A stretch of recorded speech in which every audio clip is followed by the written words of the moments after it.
네, 사랑하는 우리 성도 여러분, 반갑습니다. 오늘도 우리가 주일을 맞아서 함께 하나님 앞에 예배하기를 원합니다. 마음을 정돈하시고 하나님께서 받으실 만한 귀한 예배 되기를 위해서 정성을 모으시길 바랍니다.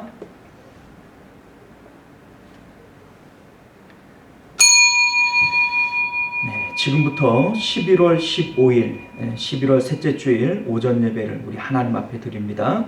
다 같이 묵도하시겠습니다.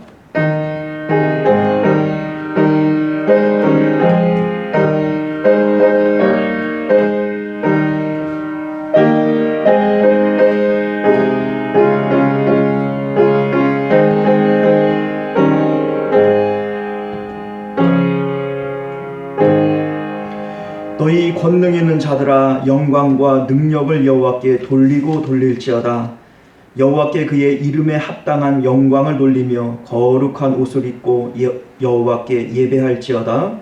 여호와께서 자기 백성에게 힘을 주시며 여호와께서 자기 백성에게 평강의 복을 주시리로다. 아멘. 존귀하시고 은혜로우신 우리 주 하나님, 예배하는 자들에게 상 주시기로 작정하신 우리 하나님을 믿습니다. 하나님께 나오는 자들은 하나님이 계신 것과 또 자기를 찾는 자들에게 상 주시는 하나님이신 것을 믿어라 말씀하셨는데, 우리가 믿고 하나님 앞에 예배합니다. 예배할 때에 주의 성령께서 우리의 마음을 주장하여 주옵시고 오직 하나님의 능력을 경험하는 복된 예배 되도록 주께서 은혜 베풀어 주시옵소서. 우리의 예배를 방해하는 모든 사단 권세들 예수 그리스도의 이름으로 결박하시고 물리쳐 주옵시며 오직 주의 성령만이 온전히 주관하시는 귀한 예배 되도록 은혜 베풀어 주시옵소서. 모든 영광을 주께 올려드리오며 거룩하신 우리 주 예수님 이름으로 간절히 기도드리옵나이다. 아멘. 네, 우리 다 같이 찬송가 25장 우리 함께 찬양하겠습니다.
우리 한 주간의 삶을 되돌아보면서 하나님 앞에 예배하기에 합당치 못한 우리의 언행 심사가 있거든 먼저 참회의 기도로 청결한 마음 갖기를 원합니다. 우리 함께 기도하겠습니다.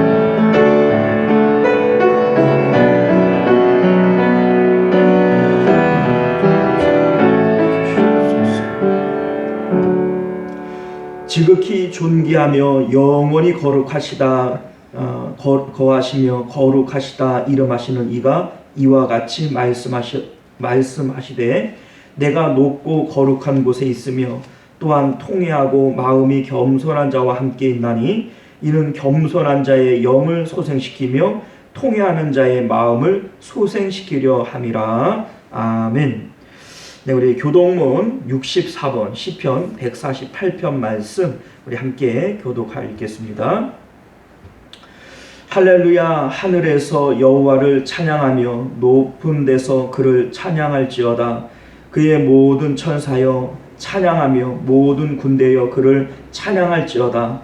해와 달아 그를 찬양하며 밝은 별들아 다 그를 찬양할지어다. 하늘의 하늘도 그를 찬양하며 하늘 위에 있는 물들도 그를 찬양할지어다. 그것들이 여호와의 이름을 찬양함은 그가 명령하심으로 지음을 받았음이로다. 그가 또 그것들을 영원히 세우시고 패하지 못할 명령을 정하셨도다. 여호와의 이름을 찬양할지어다. 그의 이름을 홀로 높이시며 그의 영광이 땅과 하늘 위에 뛰어나심이로다.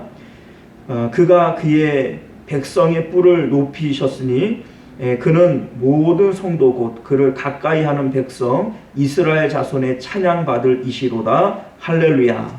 아멘. 네, 우리 함께 사도신경으로 우리의 신앙을 하나님 앞에 고백하겠습니다.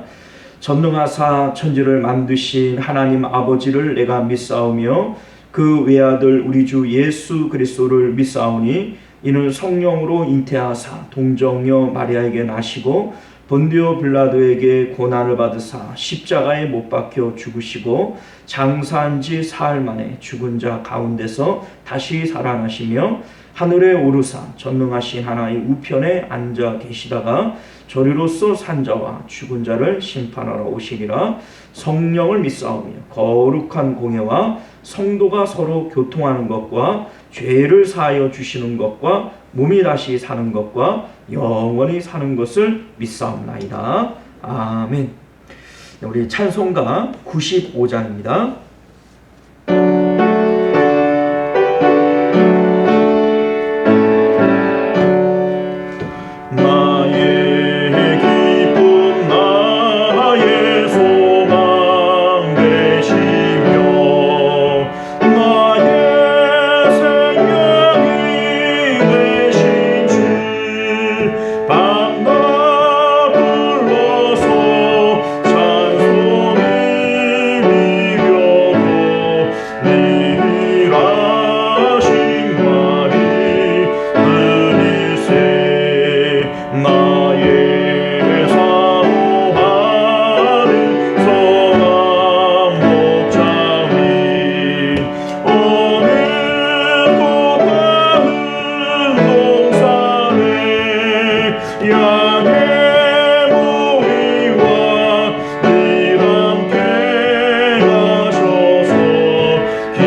우리에게 주신 하나님 말씀 우리 함께 보겠습니다.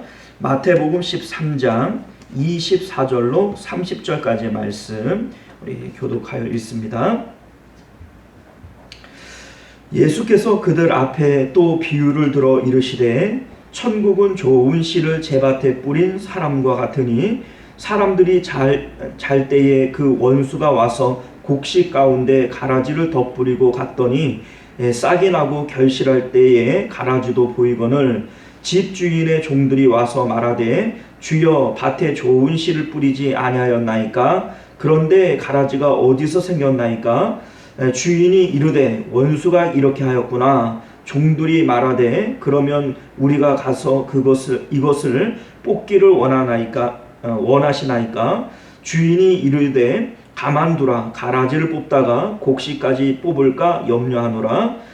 둘 다 추수 때까지 함께 자라게 두라. 추수 때에 내가 추수꾼들에게 말하기를 가라지는 먼저 거두어 불사르게 단으로 묶고 곡식은 모아 내 곡간에 넣으라 하리라. 아멘.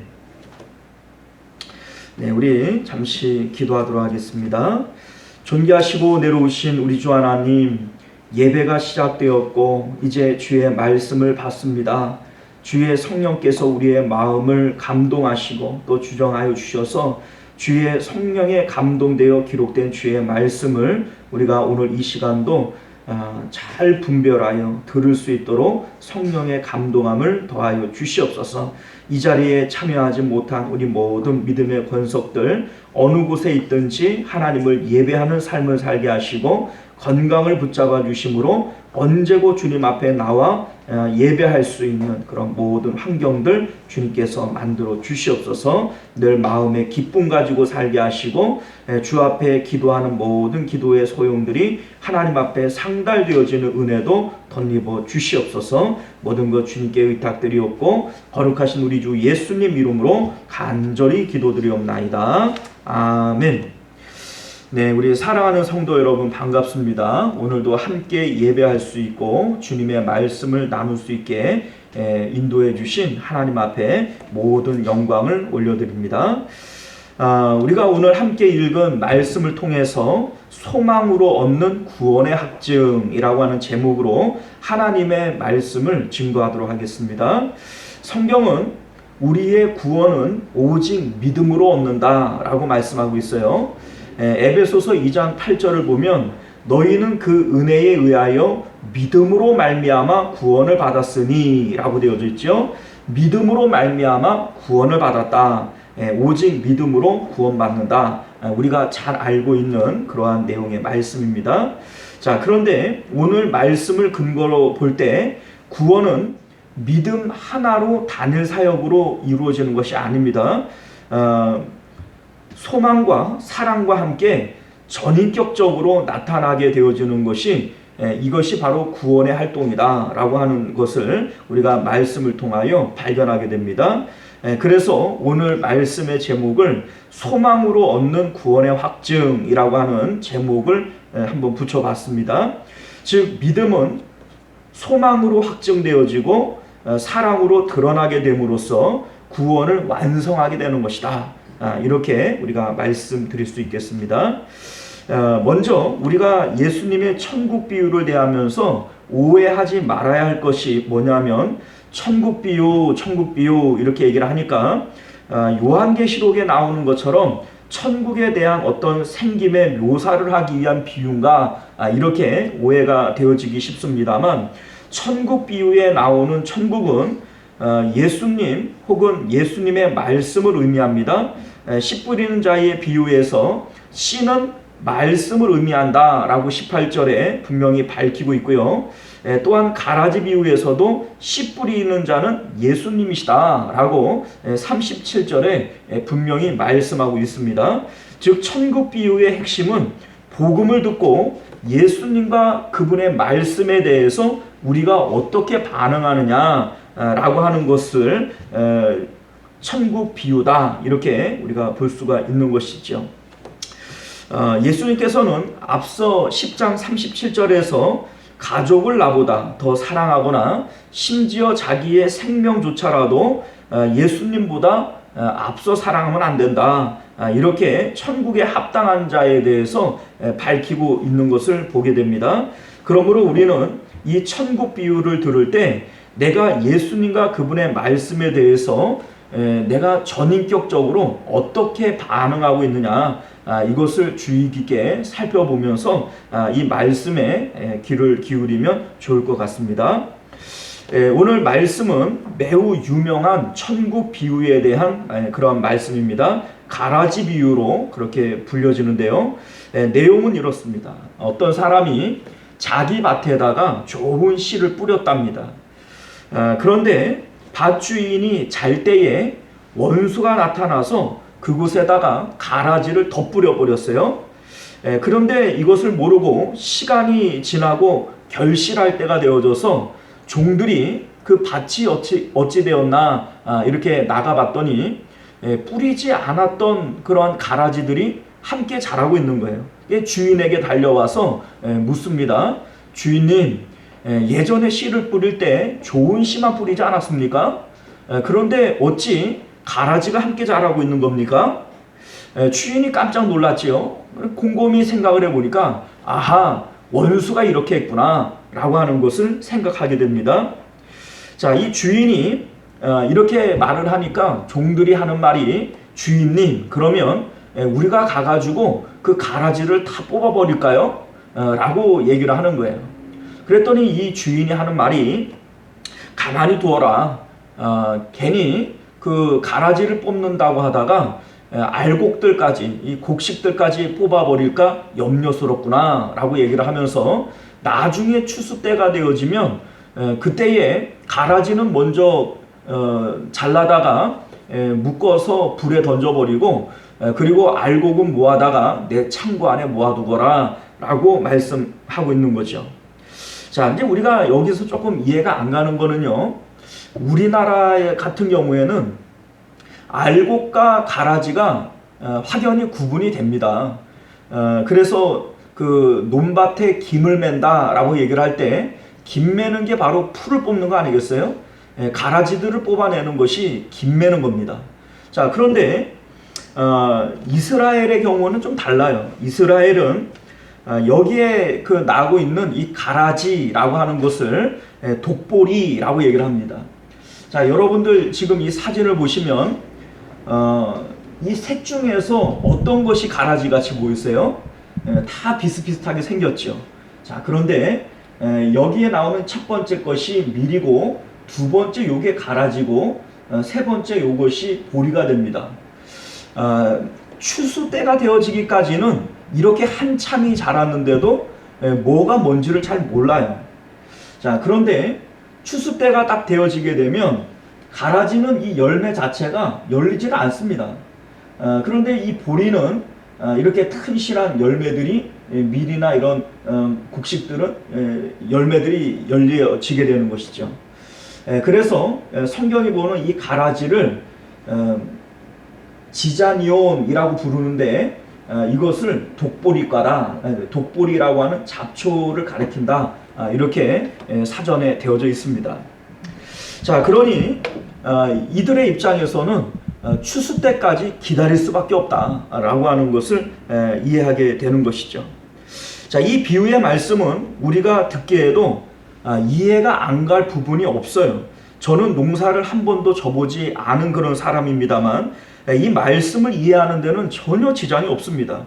여러분들도 아마 그럴 것입니다. 더군다나 당시 이스라엘은 농경사회였기 때문에 이 비유의 말씀을 들을 때 삼척동자 어린아이들도 이게 무슨 뜻인지에 대해서 분명히 알았을 겁니다. 그런데 여러분, 예수님의 비유의 말씀은 처음부터 듣고 깨달으라고 주신 말씀이 아닙니다. 13절을 보게 되면, 그러므로 내가 그들에게 비유로 말하는 것은 그들이 보아도 보지 못하며 들어도 듣지 못하며 깨닫지 못함이니라 라고 되어져 있어요. 그래서 당시 사람들은 이 말씀을 듣고 머리로는 이해하지만 그 말씀이 가지고 있는 속뜻을 이해하지 못하고 오해했습니다. 그들은 이 말씀을 듣고 쉽게 이렇게 적용을 했을 겁니다. 이 밭은 이스라엘 땅이요, 좋은 씨는 아브라함의 자손인 선민인 자신들을 의미하고, 악한 자가 뿌린 그러한 가라지는 그 땅에 로마의 식민지 치하에 있었기 때문에 이방인들이 그 땅에 섞여 사는 것이요, 추수 때까지 버려둔다는 것은 메시아 왕국이 되어지면 그들을 심판할 것인데 그때에는 불로 심판하게 될 것이다 라고 생각을 했다라는 것이죠. 자, 너무나도 딱 들어맞지 않습니까? 자, 그런데 이 해석이 틀린 것은, 그렇다면 이런 세상에서 최고의 의인은 누가 되겠습니까? 스스로 경건하다라고 생각하는 바리새인들이 그들이 의인으로 되어지지 않겠습니까? 그러나 예수님께서는 단 한 번도 바리새인들에게 의인이라고 부르신 적이 없어요. 독사의 자식들이라고 했고, 회칠한 무덤이라고 했고, 자기도 천국에 들어가지 않으면서 문을 막고 다른 사람도 못 들어가게 한다라고도 얘기했고, 바리새인들의 누르고 조심하라, 뭐 이렇게도 그들을 책망하는 그런 모습들을 우리가 보게 됩니다. 자, 그러니 이 해석은 틀린 겁니다. 또한 오늘날 교회들도 이 해석을 끼워 맞추기 식으로 이렇게 해석을 합니다. 교회에는 모두 같은 성도들로 보이지만 알곡과 가라지가 있다라는 거예요. 그런 알곡과 가라지가 섞여 있기 때문에 지금은 하나님께서 내버려 두시지만 심판 때가 되어지면 가라지는 모아다가 지옥에 보낼 것이고 알곡은 모아다가 천국에 들여보낼 것이다 라고 얘기를 해요. 그래서 사람들은 내가 어떻게든 알곡이 되기를 위해서 애쓰고, 또 사람들에게 알곡으로 보여지기를 위해서 애를 쓰게 되는 겁니다. 자, 어떻게 해야 알곡으로 보이겠습니까? 예배 때에는 은혜 받는 모습들을 보여줘야 하고, 봉사 자리에서는 자원하여 들어가야 하고, 헌신이 있고 헌금에 인색하지 않고 주일 성수에 힘쓰고, 이러한 모습들이 있을 때 사람들은 저 사람은 알곡이야 라고 인정을 하게 될 것입니다. 제가 시원성교회에 처음 올 때 여러 권사님들이 이렇게 얘기를 해요. 우리 교회는 알곡들만 모였습니다. 이렇게 얘기를 합니다. 자, 여기서 알곡만 모였다라고 자신 있게 말씀할 수 있는 근거가 바로 어디 있습니까? 바로 이러한 행동에 있는 것이죠. 자, 그러나 이것은 큰 오해입니다. 단순하게 나타나는 행동만 가지고 알곡과 가라지를 구분해낼 수 없습니다. 예를 들어서 가룟 유다를 생각해 보시길 바랍니다. 예수님의 12제자 중에 하나고, 귀신을 내어 쫓고 병든 사람을 고치는 능력을 행했던 그러한 제자입니다. 겉으로는 예수님의 돈계를 맡아 관리하는 재정부장이었고, 그런데 그 가룟 유다는 알곡입니까? 가라지입니까? 가라지입니다. 그렇기 때문에 그의 행위나 직분을 통해서 알곡과 가라지를 나누어 볼 수 없는 겁니다. 바울이 예수님을 알기 전에 사울이었죠. 그는 예수 믿는 제자들을 핍박하고 죽이는데 앞장섰던 사람입니다. 이때 바울을 바라보면서 틀림없이 가라지라 이렇게 생각을 했을 겁니다. 그런데 훗날에 바울은 알곡 중에 알곡으로 변화되게 되지 않습니까? 그러므로 우리는 지금 현재의 행동을 통해서 알곡과 가라지를 구분해낼 수 없습니다. 그런데 어떻게 예수님의 말씀을 해석할 수 있을까? 알곡과 가라지는 어떻게 구분해낼 수 있을까? 알곡은 분명히 천국에 들어가게 되고, 가라지는 분명히 지옥에 들어가게 될 것이라 이렇게 말씀합니다. 그러므로 우리는 이 구분을 명확히 할 수 있어야 됩니다. 내가 알곡인지 가라지인지를 알아야 내가 천국에 들어갈 것인지 지옥에 들어갈 것인지를 분명히 알 수 있기 때문입니다. 예수님께서 이 말씀을 해석할 수 있는 단서를 36절 이하에 이미 말씀해 주고 계십니다. 자, 우리 한번 같이 볼까요? 자, 먼저 씨 뿌리는 자는 예수님 자신을 의미한다 라고 되어져 있고, 밭은 세상을, 좋은 씨는 천국의 아들들을, 또 가라지는 악한 자의 아들들, 원수는 마귀를, 또 추수 때는 세상의 끝날을, 추수꾼은 천사들을 의미한다라고 성경이 밝히고 있습니다. 40절을 보면 가라지를 불사름같이 세상 끝날에도 불사름이 있겠다 이렇게 말씀하고 있고요.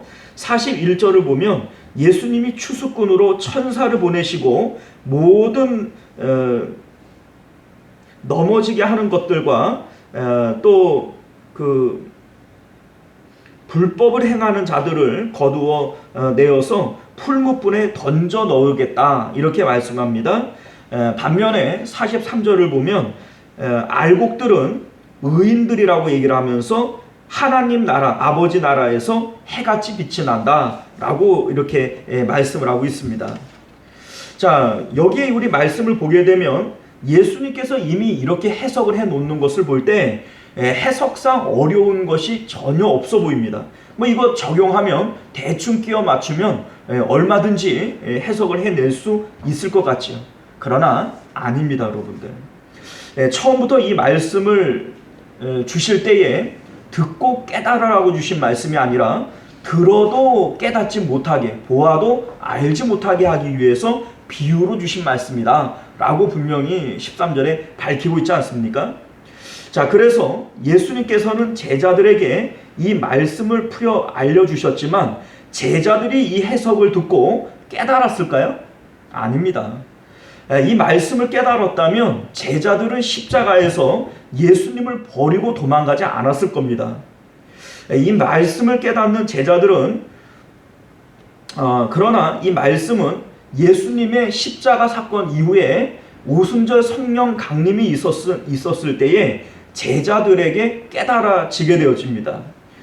이 말씀을 깨달은 제자들은 천국을 알았기 때문에 십자가에 거꾸로 매달려 죽는 순교를 마다하지 않았고 목이 잘려서 죽는 순교도 마다하지 않았고 양의 가죽을 쓰고 사자의 밥이 되고 그러한 순교의 현장에서 조금의 두려움도 없이 순교에 임할 수 있었다라고 하는 것을 우리가 알게 되는 것이죠.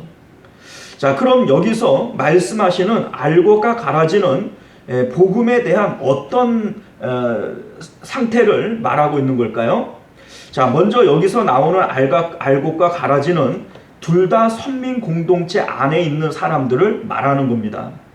38절을 보면 밭은 세상이라 라고 말하고 있지만 세상에 있는 불신자들을 말하는 것은 아닙니다.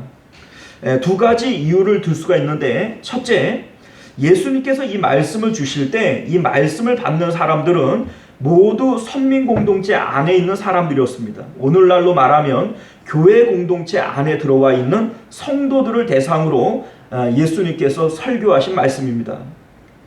자, 그렇기 때문에 선민의 공동체, 그 교회 안에 불신자가 있을 턱이 없지요. 두 번째는 이들의 특징은 표면적으로 알곡과 가라지가 구분이 안 간다라고 성경이 밝히고 있습니다. 만약 세상에 있는 불신자들이라면 확연히 구분이 갈 것은 당연한 일인데 이 둘은 현재 전혀 구분이 안 가고 있다는 것이죠. 그러므로 여기에 나오는 알곡과 가라지는 모두 교회 안에 있는 성도들을 대상으로 하고 있다라고 하는 것을 우리가 알게 된다는 것입니다. 그러면 알곡과 가라지는 어떻게 구분이 되어지는 겁니까? 알곡은 천국 곳간에 들어갈 사람들이고 가라지는 지옥불에 들어갈 사람들이라고 밝히고 있는데, 그 이유는 앞서 말씀드렸듯이 천국 비유는 복음을 듣고 반응하는 사람들의 태도, 자, 이 태도에 대한 부분입니다. 그런데 이들이 나타내는 행동의 반응으로서는 알 수가 없습니다. 왜냐하면 구분이 안 간다. 구분이 안 가는 것이 바로 알곡과 가라지의 특징이다. 이렇게 분명히 밝히고 있지 않습니까? 알곡도 가라지도 똑같이 하나님의 이름을 부르고 예수님의 이름을 부르고 예배도 드리고 봉사도 하고 헌금도 합니다. 이들도 천국을 말하고 장차 자신이 천국에 들어갈 것이라고 믿고 있습니다. 그렇기 때문에 전혀 구분이 안 가는 것이죠. 그렇다면 이들을 구분해내는 것은 보이는 것이 아니라는 것인데, 보이지 않는 뭔가 다른 것이겠습니까? 바로 마음의 반응에 대해서 말씀하고 있는 것입니다. 천국 복음을 듣고 나타나는 마음의 반응, 이것이 바로 알곡과 가라지를 나누는 그러한 그 기준이 되어지는 것이죠. 복음을 들을 때 우리의 마음에는 어떤 반응들이 나타나게 됩니까? 사람의 마음은 그 특성상 언제나 비어 있습니다. 왜냐하면 마음은 처음부터 하나님이 들어가시기 위해서 하나님 크기로 만들어졌기 때문에 온 우주를 집어넣는다고 할지라도 채워지지 않습니다. 사람들은 비어있는 마음을 채우기 위해서 한평생 애를 쓰고 살아가게 되는데요. 사람들은 자기의 마음을 채워줄 수 있는, 마음을 채워 기쁨과 만족을 줄 것이라고 믿는 것들에 이름을 붙듭니다. 예를 들어서 돈이 있으면 행복하겠다, 권력이나 명예가 있으면 행복하겠다, 결혼을 해서 자식을 낳아 성공시키면 내가 행복하겠다, 등 여러 가지 자신에게 행복을 줄 것이라고 믿는 대상들의 이름을 붙들게 됩니다. 그런데 현재 그것이 내게 있나요, 없나요? 없지요. 그러니까 내게 기쁨을 줄 것이라고 그렇게 실질적으로 믿는 그것들을 마음의 소망으로 잡습니다. 소망이라고 하는 것은 구체적으로 표현하면 그 대상을 원하는 것이지요, 갈망하고 그리워하는 것입니다. 돈이 내게 행복을 줄 것이라고 믿는 사람은 돈을 그리워하고 돈을 갈망하고 돈을 원합니다. 돈을 사랑하게 되는 것이죠.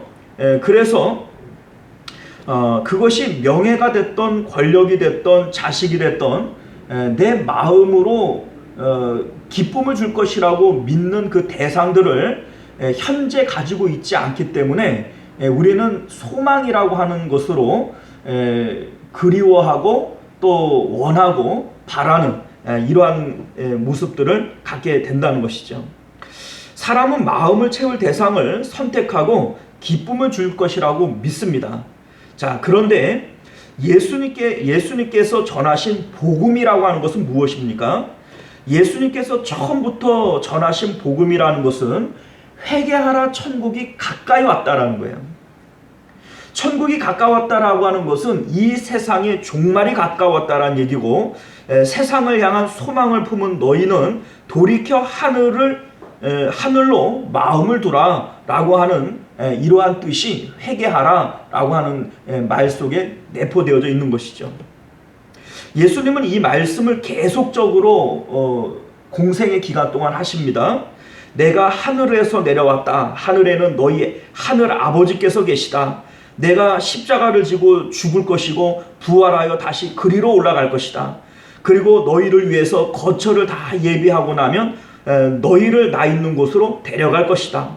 그리고 실제로 십자가를 지시고 죽으셨고 사흘 만에 부활하셨고 500여 형제들이 보는 앞에서 하늘나라로 천사들에게 받들려 올라가셨습니다. 자, 예수님께서 병자들을 고치시고 오병이어로 5,000명을 먹이시고 죽은 자들을 살려주시는 표적을 보이신 것도 그 말씀이 참인 것을 증거해 보이기 위한 표식이었던 것이죠. 마치 예수님은 이 세상의 소망을 들고 잘 먹고 잘 사는 사람들에게 천국에 대한 소식을 전함으로써 그들의 삶의 기반을 손브리째 흔들어 놓고 계신 것처럼 보여지는 것이죠. 이것이 예수님의 의도입니다. 세상의 끝이 가까이 왔다는 거예요. 천국이 가까이 왔기 때문에 이 세상은 끝이 날 것이고, 그러니 너희들의 마음을 세상에 붙이지 말고 하나님께로 돌이켜 회개하여 하나님께로 올려보내라 라고 하는 것이 이게 예수님의 의도였던 것이죠. 그러니 이 복음을 듣는 사람들의 반응, 알곡들의 반응이 어떠해야 되겠습니까? 마음의 배를 땅에 붙이지 말고 하늘로 옮겨야 합니다. 우리의 소망이 땅에 있지 말고 하늘로 옮겨져야 하는 것이죠. 그런데 입으로는 하나님 예수님의 이름을 부르고 천국을 말하고 있지만 마음의 소망이 하늘에 있지 않고 땅에 있는 것을 소망한다면 그것이 바로 가라지라는 것이죠. 이에 대해서 사도 바울은 로마서에서 이렇게 말씀을 하고 있습니다. 로마서 8장 24절을 보면요. 자, 우리 같이 한번 읽어보겠습니다.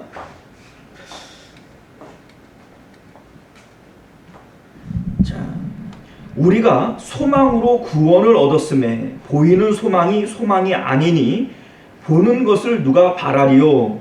만일 우리가 보지 못하는 것을 바라면 참으로 기다릴지니라 라고 되어져 있죠. 자, 우리가 소망으로 구원을 얻었다. 구원은 오직 믿음으로 얻는 것 아닙니까? 그런데 어찌 소망으로 구원을 얻었다라고 말하는 것일까요? 여러분 잘 생각을 해보세요. 믿음이란 내가 기쁨과 만족을 줄 것이라고 믿는 대상의 이름을 마음으로 붙드는 겁니다. 사람이 그것을 마음으로 붙들게 되어지면 그 대상을 향한 소망이 생겨납니다. 그 대상이 지금 현재 내게 없기 때문에 가지고 싶고 바라고 그리워하는 이러한 소망이 우리 마음 가운데 생겨나는 것이죠. 자, 그리고 그렇게 내 마음에 그것을 그리워하고 소망하게 되어지면 우리는 그 대상을 사랑하게 되어져 있습니다.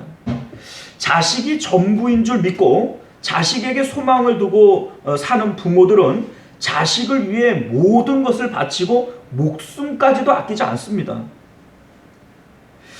그 대상을 진심으로 사랑하게 되는 것이죠. 자, 돈이 전부인 줄 믿고 돈이 소망을 줄 것이라고 기쁨을 줄 것이라고 믿는 사람들은 돈에 소망을 두고 살아갑니다. 돈 버는 일을 위해서는 뭐든지 하고 목숨도 아끼지 않습니다. 그 대상을 위한 진심으로 사랑하게 되는 것이죠. 그래서 예수님께서 가족이 되었던 자기 생명이 되었던 예수님보다 더 사랑하는 것이 있어서는 안 된다라고 말씀하시는 이 내용이 바로 그렇게 연결이 되어집니다. 우리가 정말로 그분에 대한 믿음을 가졌다면 마음 가운데 소망이 생겨나겠죠.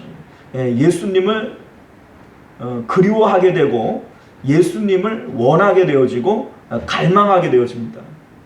자, 그렇게 되어지면 우리는 예수님을 향한 사랑이 생겨나는데 그 목적하는 예수님을 얻기 위해서는 세상의 그 모든 것들을 배설물로 여기는 이러한 마음의 반응이 나타나게 되는 것입니다.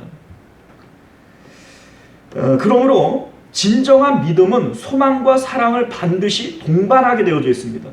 그렇기 때문에 사도 바울은 오직 믿음으로 구원 얻는다라고 말했지만 오늘 본문에 그 로마서 8장 24절에서는 소망으로 구원을 얻었다라고 말하기도 하고 또 다른 성경 디모데전서 2장 15절에서는 사랑과 거룩함으로 구원을 얻었다라고도 이렇게 말씀을 하고 있는 것입니다. 그럼 왜 바울은 오직 믿음으로 구원 얻는다고 했는데 소망과 사랑, 거룩함 등을 또다시 언급하는 것일까요? 참된 믿음이라면 반드시 소망과 사랑, 거룩함 등이 우리를 따라오게 되어져 있기 때문인 것이죠. 구원은 전인적인 인격을 따라 이루어지는 것입니다. 하나님이 지으신 사람의 형상이 그러하지 않습니까? 하나님이 사람을 하나님의 형상으로 지으셨습니다. 하나님의 형상으로 지었다라고 하는 것은 하나님의 속성인 지정의를 말하는 것인데 지라고 하는 것이 뭡니까? 지혜, 지식 이러한 것들을 의미하는 것이죠. 정이라고 하는 것은 우리의 마음을 의미하는 것이고 의라고 하는 것은 의지, 행동, 마음 에너지의 표출의 방향을 말하는 것입니다. 하나님이 우리에게 지정의를 주신 이유가 뭡니까? 우리의 지를 통해서 하나님이 누구신가를 지식적으로 깨달으라고 주신 거예요. 그 하나님이 어떤 분이신지를 알면 이 땅 가운데 가장 아름다운 첫 번째 되시는 분이 하나님이신 것을 깨달으라는 거죠. 그러면 그 하나님을 마음으로 소망하게 되어져 있습니다.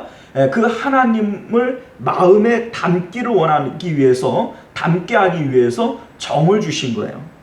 의라고 하는 것은 그러한 하나님을 의지적으로 마음의 에너지를 표출하여 사랑하라 라고 하는 의미로 우리에게 주신 것이죠. 그러므로 우리는 구원을 이룰 때 지라고 하는 것을 통해서만 구원을 얻을 수 있는 것이 아니라 지정의 전인적인 인격을 통해서 구원을 이룰 수 있다라고 하는 것을 우리는 알아야 됩니다. 그런데 믿음이라고 하는 것은 뭡니까? 믿음은 우리의 지를 사용합니다. 믿음은 들음에서 난다라고 말씀하고 있고, 들음을 통해서 지식을 깨닫게 되고 깨달음이 믿음으로 연결되어지는 것이죠. 사도 바울이 예수님의 제자들을 핍박했던 사울일 때 그는 예수님을 알지 못했고 믿지 못했기에 그분을 그리워하지도 않았고 사랑하지도 못했던 것입니다. 그러나 그가 아나니아를 통해서 예수님을 소개받게 되어질 때 그는 예수님을 깨닫게 되어지고 믿게 됩니다. 그 예수님을 믿으니 예수님을 소망하게 되어지고 그 예수님을 얻기 위해서는 자신이 가진 모든 것들도 배설물로 여길 만큼 예수님을 향한 사랑이 뜨거워지는 것이죠. 자, 참된 믿음은 소망을 끌어올립니다. 예수님을 통해 천국이 있고 하늘 아버지가 우리를 기다리고 있다는 것을 알게 되면 그 하나님을 향한 그리움이 생겨나게 되어져 있습니다. 이것이 바로 마음의 활동이요 정의 활동인 것이죠. 또한 이러한 믿음과 소망이 있는 사람은 반드시 그 대상을 사랑하게 되어져 있습니다. 그리고 그 대상을 사랑할 때 자식을 위해 목숨을 버리고 돈을 위해서 목숨을 버리는 것처럼 사랑의 대상을 위해서 헌신이 뒤따르게 되어져 있는 것이죠. 이것이 바로 의지, 행동, 마음의 에너지의 표출의 방향이 되는 것입니다. 자, 이렇게 하나님은 사람을 지으실 때 하나님의 형상을 따라 지정의 전인적으로 우리를 만드셨기에 우리의 구원은 이 전인격을 다 활용하여 이루어져야 하는 것입니다. 그러므로 지식에 의존하는 믿음만을 강조할 때 우리는 마음이 공허해집니다. 자신이 구원의 확신이 없어지는 것이고, 그러나 마음의 소망이 하나님께 있어야 늘 하늘을 그리워하고 하나님을 그리워하게 될 때 그 그리움의 대상을 사랑하는 마음으로 가지게 되어지고, 내가 그 대상을 그리워하고 사랑하는데 어찌 그것이 구원이 아니라 할 수 있겠습니까? 자, 오늘 본문이 말하고 있는 알곡과 가라지의 분류법이 바로 이 소망의 그리움이 우리를 향하여 어디를 향하여 있느냐를 통해서 알곡과 가라지를 구분해낼 수 있다라고 말씀하고 있는 것입니다. 우리는 이런 말씀을 들을 때 마음에 부담감이 생깁니다. 내가 예수님을 안 믿는 것은 아니지만 그렇다고 내가 세상에 소망이 없는 것도 아닌데 그러면 나는 알곡인가 가라지인가 어떻게 해야 되느냐? 자, 여러분들 염려하지 마십시오. 생각해 보세요. 남녀가 선을 보고 사귑니다. 처음 만날 때부터 그 사람을 향한 소망과 그리움, 갈망들이 생겨나는 것이 아닙니다. 처음에는 호기심을 가지고 만나고 호감을 가지고 만나게 됩니다. 그러나 10번, 20번, 30번 이렇게 만나다 보면 그 사람을 마음에 담고 사랑하게 되어집니다. 그러면 어느 순간 남자가 여자를 만나서 이렇게 얘기를 합니다. 야, 난 오늘 당신이 보고 싶어서 죽는 줄 알았어 라고 얘기를 하겠죠. 자, 그렇게 오랜 시간 사귀다가 보면 어느 순간에 우리 마음 가운데 그를 사랑하게 되어지고 소망하게 되어지고 그가 내게 있어야 기쁨이 있을 것이라고 믿게 되어집니다. 그때 하게 되는 것이 결혼이라는 것이죠. 자, 우리가 예수님을 믿는 것도 동일합니다. 마찬가지로 우리가 십자가를 통해서 내 소망이 세상에 대해서 죽고 부활하시고 승천하신 예수님을 따라서 천국으로 올라갑니다. 성령의 도움을 따라 우리의 마음이 하나님께로 올라가게 되어지면 우리는 하나님을 만나게 되어집니다. 자, 그러니까 그렇게 우리 마음이 십자가를 통해서 성령을 통해서 하나님을 만나고 또 만나게 되어질 때 어느 순간인가 우리 마음은 하나님으로 인해서 살고 싶고 죽고 싶은 그러한 뜨거운 사랑이 생겨나게 되는 겁니다. 그분을 원하게 되어져 있죠. 그래서 사도 바울이 이런 고백을 하지 않습니까? 내가 지금이라도 죽어 그리스도와 함께 있는 것이 좋으나, 사도 바울은 당장이라도 자신이 죽어서 하나님께로 가는 것이 자기에게는 유익하다, 이렇게 고백하는 모습을 보게 됩니다. 스데반 집사님도 같지 않습니까? 자신을 죽이는 사람, 소위 이런 사람을 원수라고 얘기를 하죠. 그러나 미워하지 않습니다. 왜냐하면 그의 소망은 이 땅에 있지 않고 보이지 않는 곳에 있기 때문에 죽음의 관문을 통해서 완성되어지고 이루어지기 때문인 것이죠. 사랑하는 성도 여러분, 하나님이 사람을 지으신 목적은 하나님께 소망을 두고 그분을 사랑하게 하기 위해서입니다. 천사와 사람의 창조는 근본적으로 다릅니다. 사람은 처음부터 하나님을 눈으로 보는 것이 아니라 믿음으로, 마음으로 보도록 만들어진 존재입니다. 때로 사람들이 창세기 3장 8절 말씀을 통해서 그들이 그날 바람이 불 때에 동산에 거니시는 여호와의 하나님 소리를 듣고 이렇게 되어져 있잖아요. 자, 그러니까 아담은 하나님을 눈으로 직접 대면하여 봤을 거다, 이렇게 생각을 합니다만, 분명히 3장 8절은 여호와 하나님의 소리를 들었다, 이렇게 되어져 있고, 요한복음 1장 18절에서는 본래 하나님을 본 사람은 없으되 라고 밝히고 있습니다. 출애굽기 33장 20절에 보면 위대한 모세라고 할지라도 하나님을 좀 보고 싶습니다 라고 얘기를 할 때 하나님께서는 이렇게 말씀하십니다. 또 이르시되 네가 내 얼굴을 보지 못하리니 나를 보고 살 자가 없음이니라 라고 얘기를 하시죠. 사람은 하나님을 눈으로 보는 그런 존재가 아니고 지식으로 듣고 믿고 마음으로 소망하고 뜻을 다하여 사랑하며 그렇게 섬기는 존재입니다. 반면에 천사는 영적인 존재이기 때문에 태어나자마자 영이신 하나님을 봅니다.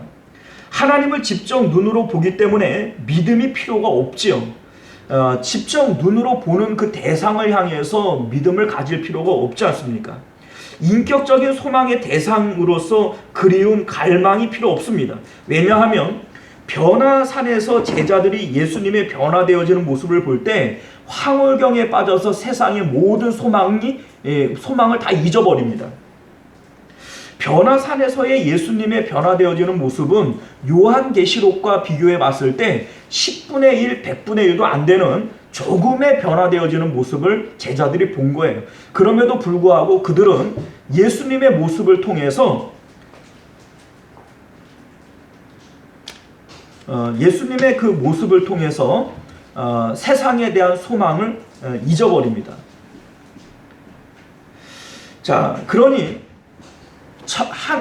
하나님의 그 모습을 직접 보는 천사들의 입장에서는 하나님을 사랑하지 않을 수가 없는 거죠. 그 하나님을 믿지 않을 수가 없는 거죠.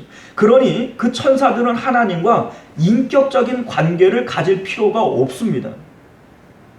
천사는 처음부터 그런 인격적인 사랑을 하나님께서 요구하지 않기 때문에 그러한 인격적인 교제를 나눌 수 있는 자격 자체를 박탈당한 것이죠.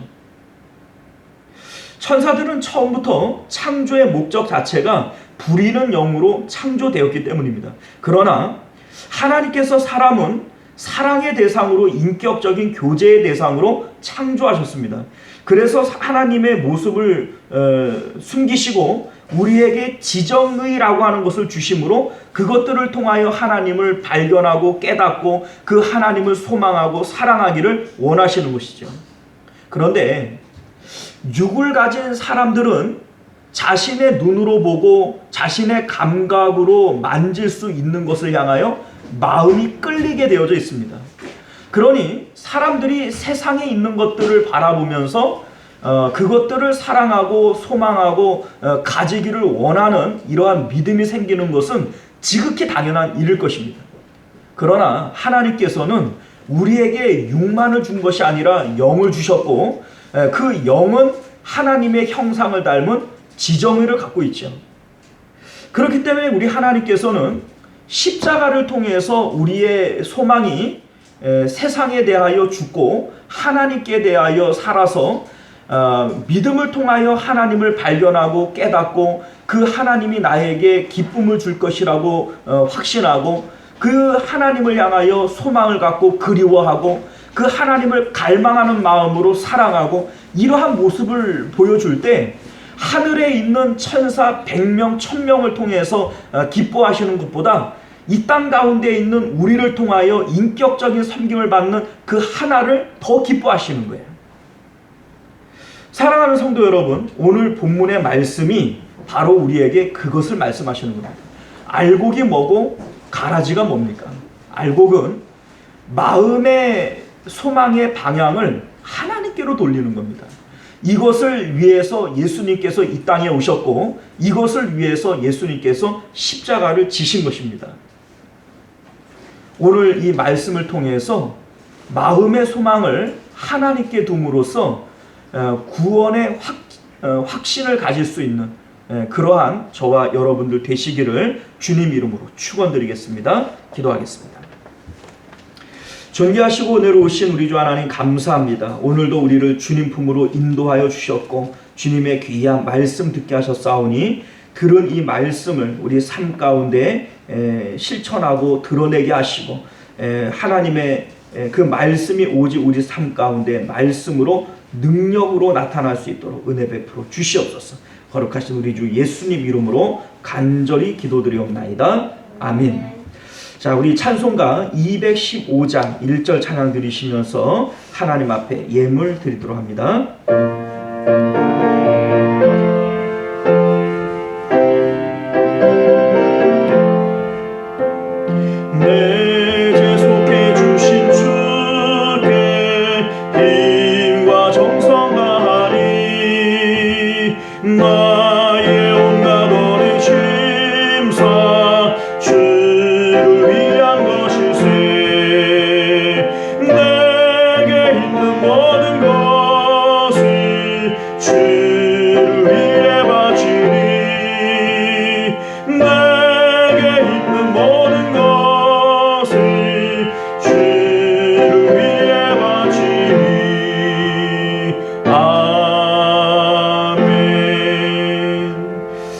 주보를 참조해서 교회 소식 전해드리겠습니다. 환절기에 감기 등 건강에 유의하시기를 바라겠고요. 영육간에 강건하시기를 주님 이름으로 축원합니다. 금주까지 온라인 예배를 위한 예배 동영상을 올려드리고 다음 주부터는 예배 후에 실황을 올려드리도록 하겠습니다. 요새 이렇게 보면 예배를 드릴 분들이 거의 와요. 그 카톡에 등록이 되어져 있는 분들은 몇 명 빼놓고는 거의 다 주일 예배를 참석하기 때문에 온라인 예배를 위한 동영상을 낮에 따로 녹화하지 않고 예배를 드린 이후에 올려드리도록 그렇게 하겠습니다. 예배 안내 드립니다. 매주 월수목금 저녁 7시 저녁 기도회가 진행이 되어집니다. 매주 화요일은 제가 2단 세미나 참석 관계로 예배가 없고요. 주일학교 예배는 유초등부가 주일 오전 9시 30분, 학생부가 오후 2시에 모임을 갖습니다. 다음 주일은 성찬식을 거행을 합니다. 우리 올 1년 동안에 처음 드려지고 그런 성찬식인데 기도로 준비하시길 바랍니다. 2021년도 달력이 나왔습니다. 가정별로 한 부씩 가져가시기를 바라겠고요. 이제 오늘 못 나오시는 분들도 가져가실 수 있도록 제가 몇 분은 챙겨 놓도록 하겠습니다. 교회 이전과 코로나19 감염증 극복과 차별금지법이 입법되지 않기를 위해서 기도하실 때마다 합심하여 기도해 주시기를 부탁을 드립니다. 2020년도 1년 1독 성경 읽기에 모두 동참해 주시기를 바라겠고 통독 달성자들은 주보에 안내를 해 놓았습니다. 혹 읽으셨는데 기재가 되어지지 않은 분들이 있다면 저에게 말씀해 주시면 고맙겠습니다. 우리 한우들과 성도님들의 생업을 위해서 기도 부탁드리고요. 구체적인 기도의 요청은 저나 우리 중보기도 팀장에게 말씀해 주시면 함께 기도해 드리도록 하겠습니다. 자, 우리 찬송가 539장 1절 찬양 드리시고 축도로 예배를 마치겠습니다.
지금은 우리를 사랑하사 십자가상 위에서 모든 피와 물을 쏟아주신 예수 그리스도의 은혜와 그 외아들 예수 그리스도를 우리를 위하여 아낌없이 내어주신 하나님 아버지의 극진하신 사랑하심과 오늘도 우리 마음 가운데 내주하시고 또 교통하시고 인도하시는 성령 하나님의 감동 감화하심이 오늘도 말씀을 따라 마음의 소망을, 마음의 그리움을 이 땅이 아닌 하나님 나라에 두기를 원하는 우리 모든 성도님들, 참된 알곡들에게 또 그들의 가정과 자녀들과 생업 가운데 우리 시원성교회와 만국교회 가운데 지금으로부터 영원토록 함께 있을지어다. 아멘.